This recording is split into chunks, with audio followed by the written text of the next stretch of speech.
Good morning बेटे। आप लोगों को मैंने चैप्टर 3 में डिस्टेंस का टॉपिक आज पढ़ा हुआ लेके आया हूँ। सबसे पहले आज हम लोग बेसिक बातें जानें। डिस्टेंस क्या है, डिस्प्लेसमेंट क्या है, उससे रिलेटेड डेफिनेशन देखेंगे। अगर मैंने बेटा लिखा है डिस्टेंस,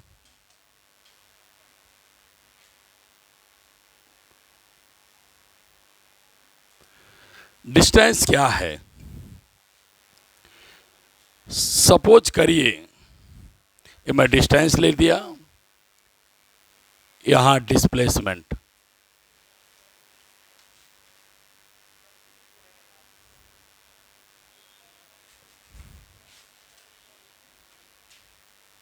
सपोज करते हैं बेटे, ये आपका घर है,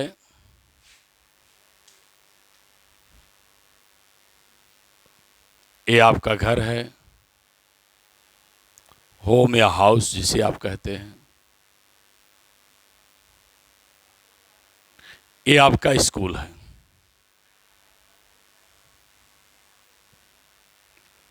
ध्यान ये देना है कि आपको आपके घर में दो भाई हैं। पहले भाई का नाम 1 है, दूसरे भाई का नाम 2 है। जब आप दोनों भाई स्कूल की तरफ अपने घर से निकलते हैं तो सपोज करिए पहला आपका भाई इस पाथ से होते हुए स्कूल में अपनी क्लास में जाकर सिट करता है, बैठ जाता है। दूसरा भाई क्या करता है? सीधा साधा है, बिना किसी दूसरे पाथ को अडॉप्ट किए वो सीधी रास्ता होते हुए अपने क्लास में जाकर के सिट कर जाता है। ये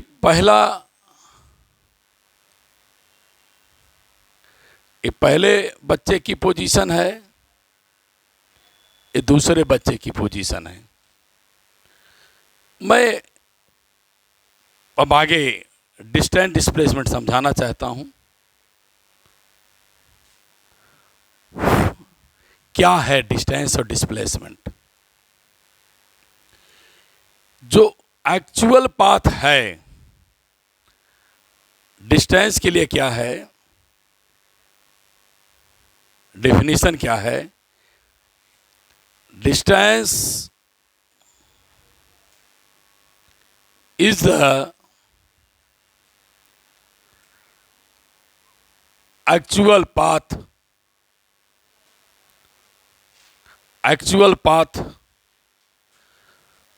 या actual length of path। Distance is actual path, या आप ये भी लिख सकते हैं distance is the actual length of path. Distance वह है बेटे, एक्चुअल लेंथ ऑफ पाथ, जिस पाथ पर एक्चुअली दोनों भाई ने चला है, उस पाथ को हम उस लेंथ को क्या कहते हैं? Distance. Actual length of path, पहला भाई ने इस रास्ते को अडॉप्ट किया, दूसरे ने भी अडॉप्ट किया, तो एक्चुअल लेंथ ऑफ पाथ, ये रास्ता जो पहला चला है, अगर मान लेते हैं दोनों भाई इसी रास्ते से चल करके फिर आके बैठते हैं, फिर दूसरे दिन स्कूल इसी रास्ते से दोनों भाई फिर जाके बैठते हैं, तो जो दोनों भाई ने दो रास्ता अपनाया। पहले दिन स्कूल जाने का पाथ है, दूसरे दिन ये पाथ है, लेकिन एक्चुअल पाथ ऑफ लेंथ, पहले दिन का जो पाथ है जो दोनों भाई चलते हैं, उस एक्चुअल लेंथ को हम क्या बोलते हैं? पाथ लेंथ, डिस्टेंस बोल दिया। लेकिन सेकेंड डे जो दोनों भाई चलते हैं, ये फर्स्ट डे की कंडीशन है। सेकेंड डे दोनों भाई क्या करते हैं, जो मिनिमम डिस्टेंस कवर कर लिया, इस बात को ना अडॉप्ट करके दोनों भाई दूसरे दिन जो मिनिमम डिस्टेंस को अडॉप्ट कर लिया, कंसीडर कर लिया, उसे हमको बोलते हैं, बोलो, डिस्प्लेसमेंट। तो डिस्प्लेसमेंट क्या है? Displacement of a particle, displacement of a particle is actual path length between initial and final. ये आप कह सकते हैं डिस्प्लेसमेंट इज, डिस्प्लेसमेंट इज क्या बोलेंगे? Displacement is the distance between initial and final position. अब हम लोग क्या पढ़े, ध्यान से फिर देखें। हमने बताया कि जब कोई दो भाई घर से अपने दोनों जो पाथ सबसे ज़्यादा लंबा चलते हैं, जो शॉर्टकट नहीं है, एक्चुअल पाथ पर जो चले, जो एक्चुअल पाथ है उस पाथ को डिस्टेंस कहते हैं। लेकिन जो एक्चुअल पाथ शॉर्टेस्ट डिस्टेंस, या ये कहें distance between initial and final position, न्यूनतम दूरी को जिस पाथ पर चलते हैं उसे हम डिस्प्लेसमेंट कहते हैं। ये दोनों भाई के लार्जर डिस्टेंस है, ये दोनों भाई की स्मॉलर डिस्टेंस है, लेकिन एक शब्द बोला गया है, डिस्टेंस उसे लेंगे जो बेटे इनिशियल और फाइनल पोजीशन की होगी। मतलब हमने डिस्टेंस बताया तो, लेकिन उसको डायरेक्शन दे दिया। हम डायरेक्शन किसको लेंगे? इनिशियल और फाइनल पोजीशन को। मेरी बात समझ रहे हैं? जब हमने ये डिफाइन कर दिया कि हम डिस्टेंस उससे लेंगे जो इनिशियल और फाइनल पोजीशन के बीच होगी, इस पॉइंट रख दिया, डायरेक्शन दे दिया, उसे बेटे हम क्या बोलेंगे? डिस्प्लेसमेंट। तो डिस्टेंस में दोनों में अंतर क्या है? डिस्टेंस आगे आएगी बेटे 4 मीटर, तो डिस्प्लेसमेंट आएगी 4, मान लेते इसको सपोज कर लिया 2 मीटर आएगी। लेकिन इसकी डायरेक्शन फिक्स नहीं है। इसकी डायरेक्शन अगर कोऑर्डिनेट में डालें तो ये बेटे एक्स एक्सिस है, ये वाई एक्सिस है, ये माइनस एक्स है, ये क्या है? Minus Y. तो आप क्या लिखेंगे? 4 मीटर प्लस एक्स एक्सिस। बोलो बेटा, क्या लिखेंगे? 4 मीटर एक्स एक्सिस। इसकी डायरेक्शन फिक्स नहीं है। जैसे मैं कहूं, मैं अभी कहूं आपसे कि बेटा घर से निकल जाओ, क्या बोला? बेटा घर से निकल जाओ। तो बच्चा घर से निकल गया, तो जितनी दूर हमारा बेटा चला जाएगा, जितनी दूर आप चले जाएंगे, दैट इज डिस्टेंस। आप घर से निकल जाइए, जितनी दूर चले जाएंगे वो क्या है? डिस्टेंस। लेकिन मैंने कहा आप यहां से निकल जाइए रेलवे स्टेशन, तब मैंने आपको बता दिया डिस्प्लेसमेंट कहूंगा। क्यों? आपको मैं कहा, डिस्टेंस कवर करने को कहा, लेकिन क्या दे दिया? डायरेक्शन। बोलो, क्या दे दिया? डायरेक्शन। इसलिए बेटे जिसमें डायरेक्शन हो जाएगी, जिसमें डायरेक्शन हो जाएगी, वह क्या हो जाएगा? डिस्प्लेसमेंट हो जाएगा। वह क्या हो जाएगा? डिस्प्लेसमेंट। अब बात सुनिए ध्यान से। जिसमें दिशा आ गई उसमें डायरेक्शन आ गया। बेटे मैं आपको ऊंची क्लास में आ गए हैं, मैं बताऊं, अभी अभी इसके बाद की टॉपिक में उससे डिस्कस करूंगा।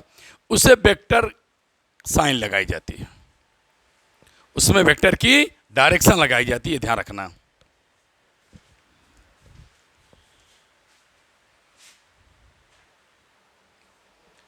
तो समराइज करके बता दूं, किसी चीज को मैं, किसी बच्चे को मैं बिना डायरेक्शन के उसे भेजूं, वो क्या होगा? बोलो। हाँ, क्या होगा? डिस्टेंस। लेकिन अगर बिना डायरेक्शन के भेज दिया तो डिस्टेंस, और दिशा दे दिया तब हाँ डिस्प्लेसमेंट। अब आइए बेटे थोड़ी सी बात और करें।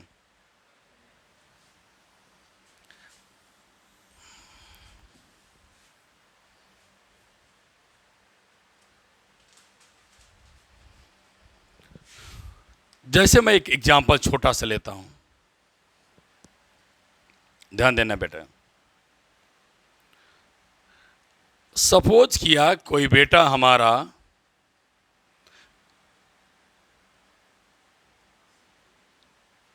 इस पाथ को कवर किया ना, बोलिए, और यहां से इस पाथ को कवर किया। बी से तक जाने का डायरेक्शन है ए से जाने का, इसकी रेडियस आर है। अगर कोई पूछेगा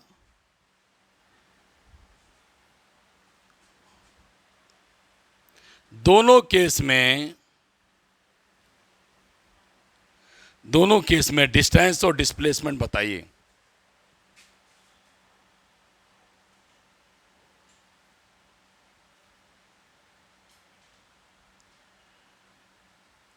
या अब बिटिया हमने कहा जो ज्यादा डिस्टेंस कवर करेगा, जितना ज्यादा पाथ लंबा होगा वह क्या होगा, डिस्टेंस। तो बिटिया हमारी डिस्टेंस जब बताएंगी, अगर ये पूरा सर्कुलर पाथ होता तो क्या कहते, 2 पाई आर, बोलते नहीं, क्या लिखते, 2 पाई आर, आधे से डिवाइड करो क्योंकि आधा चला है, तो क्या मिलेगा, पाई आर। अगर मैं डिस्प्लेसमेंट कहूं, ए यहां से ए भी आर है, ए भी आर है, तो आर प्लस आर क्या मिलेगा, 2r। बोलो है कि नहीं। अब इसे देखो कौन बड़ा होगा, बोलो कौन ज्यादा लंबा होगा, पाई आर कि 2r, पाई आर। क्यों, पाई की वैल्यू 3.14 होती है और इसकी वैल्यू क्या होती है, अब तो समझ रहे ना, ये दुगुना है, वो 3.14 है। दूसरी बात, अगर मैं स्ट्रेट लाइन 4 मीटर चला तो डिस्टेंस 4 मीटर, डिस्प्लेसमेंट भी 4 मीटर है कि नहीं, बोलो है, बोलो यार। तो कब, जब कोई बॉडी, बिटिया कोई बॉडी स्ट्रेट चलेगी तो जो डिस्प्लेसमेंट है वही डिस्टेंस भी होना चाहिए। नहीं समझ में आया, जो डिस्टेंस है वही डिस्प्लेसमेंट होना चाहिए। नहीं समझ में आया, जो डिस्टेंस है वही डिस्प्लेसमेंट होना चाहिए। शायद समझ में आ गया, पक्का। अब अगला क्वेश्चन आपसे मैं बताऊं, अब और क्या बताना चाहता हूं इस एग्जाम्पल के बाद। स्केलर वेक्टर बताना है, पहले मैं वो भी बताऊं क्योंकि बार बार आप लोगों के मन में भी जहान में बातें आ रही, उसको बता दूं, बहुत इंपॉर्टेंट है। अब यूनिट की बात करो, इसकी यूनिट क्या होगी, मीटर, बोलो, इसकी यूनिट क्या होगी। अब मैं इसको निकाल देना चाहता हूं, इसकी भी यूनिट क्या होगी,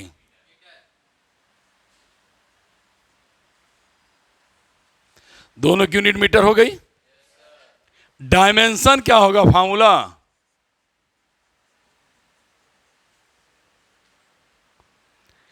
m की पावर 0 l t की पावर 0, ये हो गया। अब आप देखें बेटे, मैं जो समझा रहा हूं, डायमेंशन दोनों की क्या है, यूनिट क्या है। मैं अपने कॉन्सेप्ट में बताया हूं, dimension depend upon unit, dimension depend upon unit, क्योंकि यूनिट की पावर को रेज करने से डायमेंशन आती है। बोलते ही नहीं आप लोग, यूनिट की पावर बढ़ाने से क्या आती है, डायमेंशन आती है। तो बेटे यूनिट सेम, डायमेंशन सेम। ये बातें शायद आप लोग समझ गए। ठीक है। दूसरी बात, डिस्प्लेसमेंट किस पे डिपेंड करती है? ओनली है इनिशियल एंड फाइनल पोजीशन।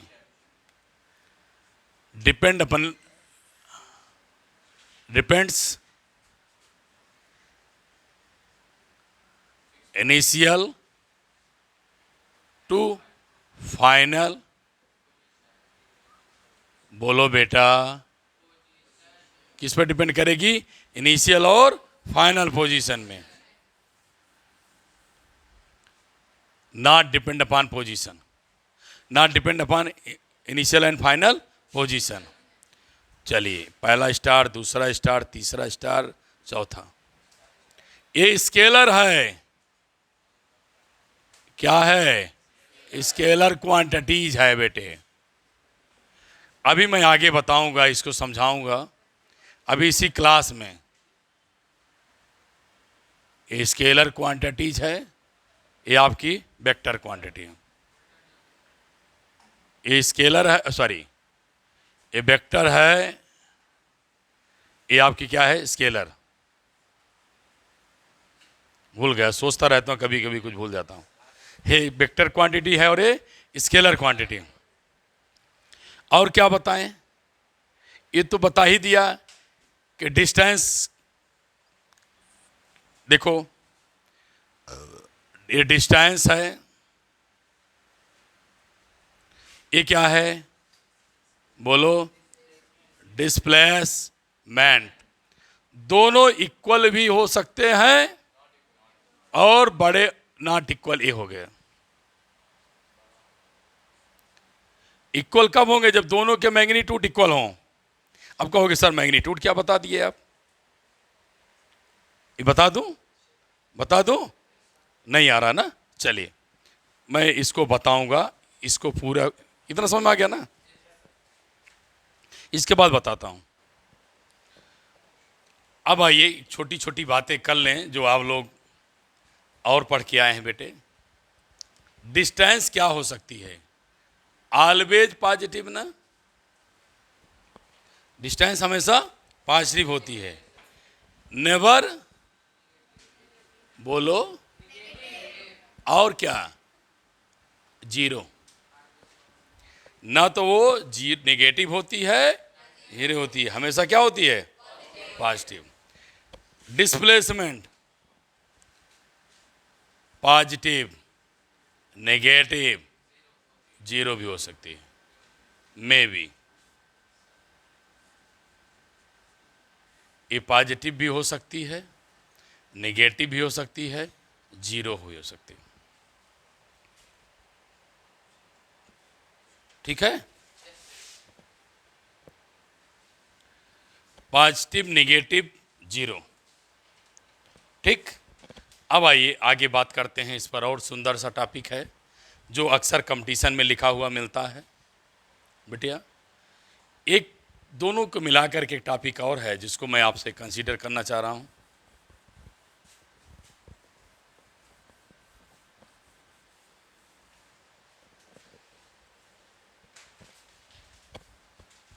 देखिए,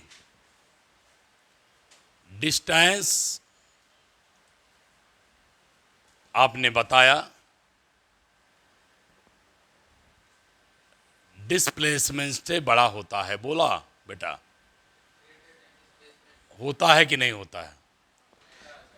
दूरी हमेशा, डिस्टेंस हमेशा डिस्प्लेसमेंट से बड़ी होती है। ये बात बता दिया। एक आगे एक मजे की बात है, ध्यान से सुनिए। या इक्वल भी अभी बताया था हो सकती है।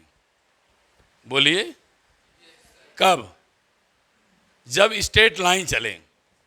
बोलिए, जब कैसे चले? Straight line.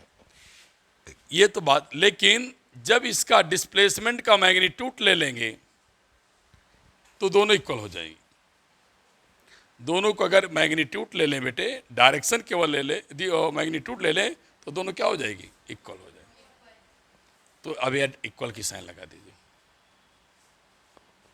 समझ में आ गया? तो तो अब मैग्नीट्यूड क्या है ये भी आप जानिए, अब ये भी हमको समझाना पड़ेगा। जैसे डिस्टेंस 4 मीटर लिखा है, डिस्प्लेसमेंट 4 मीटर ईस्ट लिखा है। डिस्टेंस 4 मीटर लिखा है, डिस्प्लेसमेंट क्या लिखा है? 4 मीटर ईस्ट। बिटिया, अगर आज के बाद तुम लोगों से कोई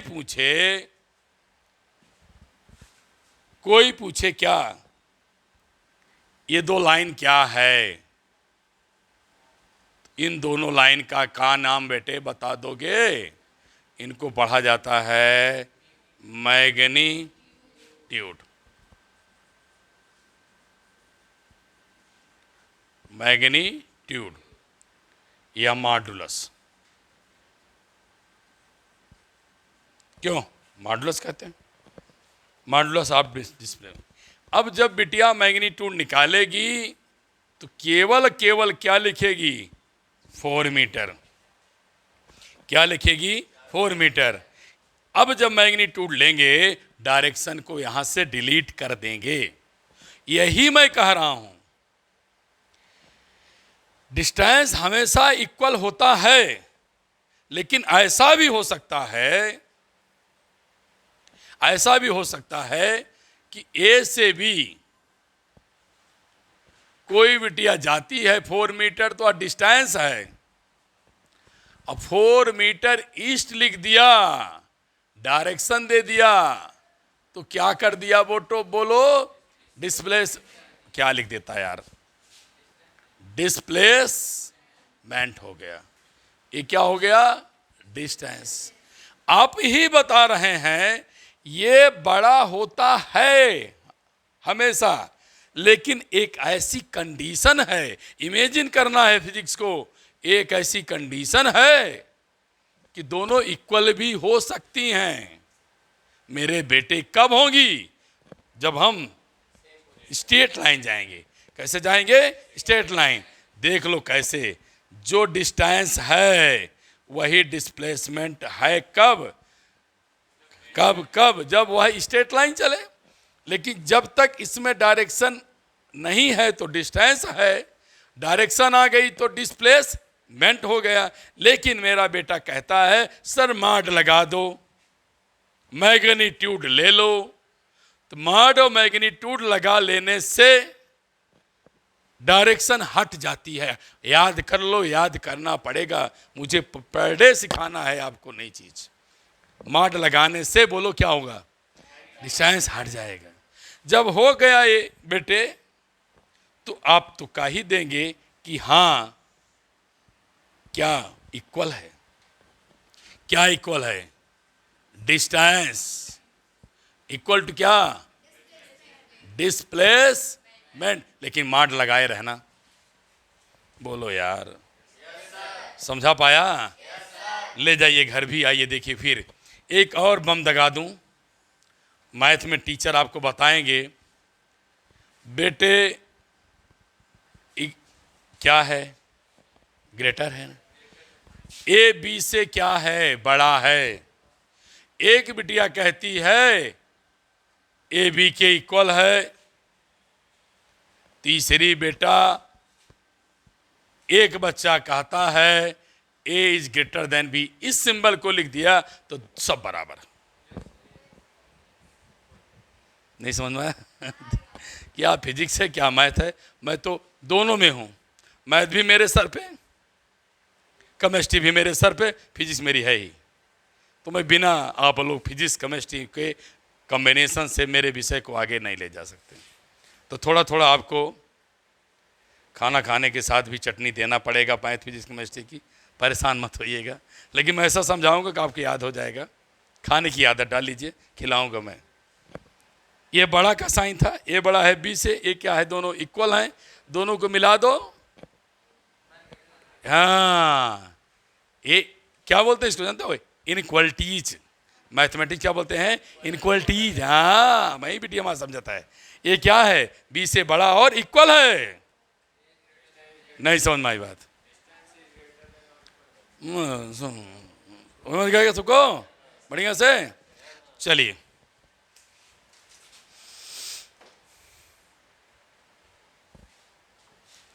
अब आइए, मैं जल्दी से आपको वादा किया था बेटे, स्केलर और वेक्टर बता दूं, क्योंकि मुझे लिखने में बड़ी परेशानी हो रही है, क्योंकि अभी स्पीड और वेलोसिटी जब पढ़ाऊंगा फिर मैं वेक्टर स्केलर कहूँगा। ध्यान दीजिए, ये आपको मैं बता रहा हूँ। सपोज करिए एक बैग है, ये क्या है? बैग है।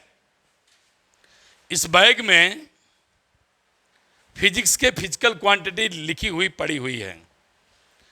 जैसे मैं छोटी क्वांटिटी लूंगा जो आप पढ़ के आए हैं। एक ने लिखा डिस्टेंस, फिर लिखा है डिस्प्लेसमेंट, वैल्यू लिखा है 4 मीटर, ईस्ट लिखा है, वैल्यू लिखा है 4 मीटर, डायरेक्शन नहीं दिया। यहां लिखा है फोर्स 10 न्यूटन, 10 न्यूटन वेस्ट पश्चिम। यहां लिखा है वर्क 10 जूल। ऐसे मेरे बैग में बहुत सारी चीजें पहुंची हैं। यहां पड़ा है एक्सेलरेशन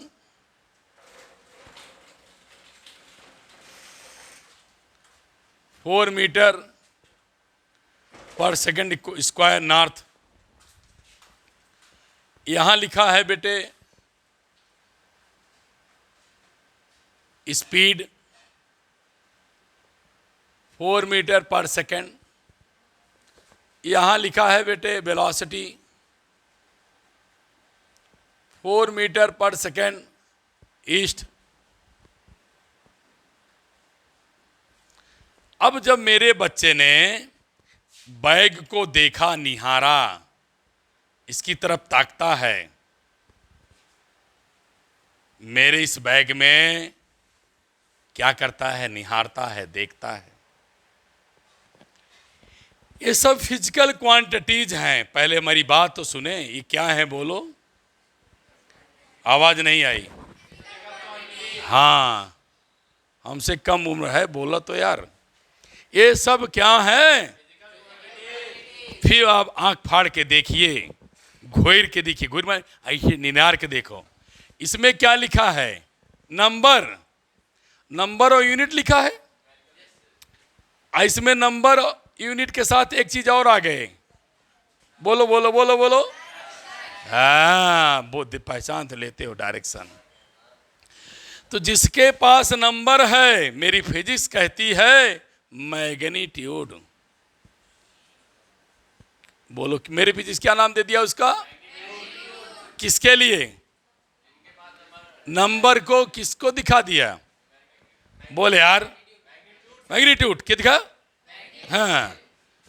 फिर यहां पर बच्चा कहेगा यहां पर भी मैग्नीट्यूड है। कर दिया, मैग्नीट्यूड कर दिया। ये सब क्या है? क्या है?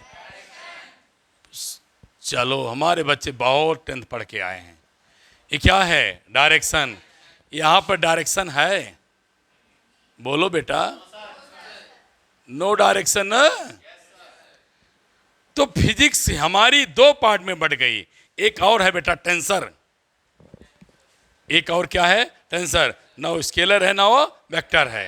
आप बीएससी में पढ़ेंगे tensor quantity, moment of inertia होती है केवल। 11th 12th में मोमेंट ऑफ इनर्शिया है। मैं उसको चल के पढ़ाऊंगा जब टॉपिक आएगी। तो फिजिक्स में क्या किया? हमारे पास ऐसी क्वांटिटी 11th 12th में मिल रही है। मैग्नीट्यूड है तो डायरेक्शन नहीं है, मैग्नीट्यूड है तो डायरेक्शन है। तो लोगों ने इनका नाम रख दिया। जिनके पास मैग्नीट्यूड और डायरेक्शन है उन्हें हमने क्या नाम दे दिया? वेक्टर। बोल बेटा, क्या नाम दिया? अब vector means direction. Vector means क्या? डायरेक्शन। जिसके पास केवल मैग्नीट्यूड है, डायरेक्शन नहीं है, उसको नाम क्या दे दिया? Scalar. It means those quantities which have only magnitude, that is called scalar, but those quantity which has magnitude as well as direction is known as vector quantity। तो डिफिनेशन लिख दें, लिख लेंगे, डिफिनेशन लिख दें।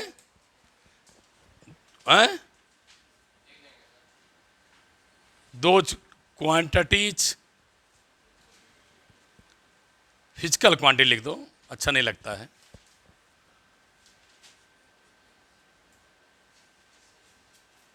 Those physical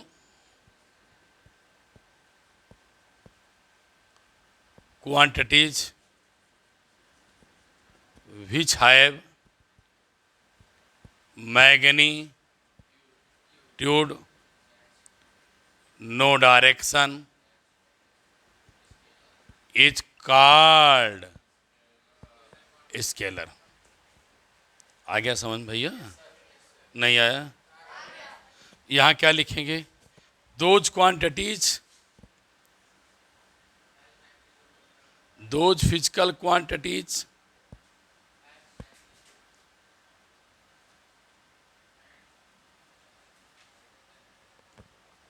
which have both magnitude and direction. जल्दी से समझो अब आगे। अब क्या करना है? जिसके पास डायरेक्शन आ जाएगी, आपने सुना है डायरेक्शन दिखाने के लिए क्या यूज करते हैं? एरो यूज करते हैं ना। देखा है यार, शादी ब्याह में एक स्ट्रेट लाइन बना के उस पर एरो बना देते हैं ना। शादी ब्याह त्योहारों पे, फेस्टिवल पे एक एरो बना देते हैं। क्या? डायरेक्शन दिखाने, भैया आओ यहाँ है फंक्शन, मेरा घर यहाँ है गली मोहल्ले में। बोले यार किसके लिए यूज किया जाता है? डायरेक्शन के लिए। तो बिटिया हमने आपको बता दें, एक एरो लगा दिया जाता है जो वेक्टर होते हैं, इसलिए अब डी पे वेक्टर लग जाएगा, लेकिन यहाँ डी पे कोई वेक्टर नहीं, वर्क पर कुछ नहीं, वेलोसिटी स्पीड पे कुछ नहीं, फोर्स पर यह लगा दिया वेक्टर, एक्सेलरेशन पे ए लिख के लगा दिया क्या? वेक्टर। बेटे वेलोसिटी पे क्या लगा दिया? वेक्टर। तो जिस पे एरो आएगा वो क्या है? वेक्टर क्वांटिटी है। क्या रखता है? Magnitude and. शायद समझ में बढ़िया से, झूठ नहीं बोलेंगे। हाँ, मैं चाहता था मेरे बच्चों को आ जाए, आ भी गया। अब मैं आज तो केवल डिस्टेंस डिस्प्लेसमेंट ही बताया हूँ। मैं अपने बच्चों को कल अच्छी सी टॉपिक लाऊंगा, स्पीड, फिर वेलोसिटी, फिर एक्सेलरेशन, छोटी छोटी टॉपिक को पहले कॉन्सेप्ट क्लियर करके तब मैं ग्राफ की तरफ बढ़ूंगा, जिससे आप लोग बढ़िया सा समझ में बढ़िया सा आ जाए। Thank you class. सबका दिन अच्छा हो, खुश रहें, मस्त रहें।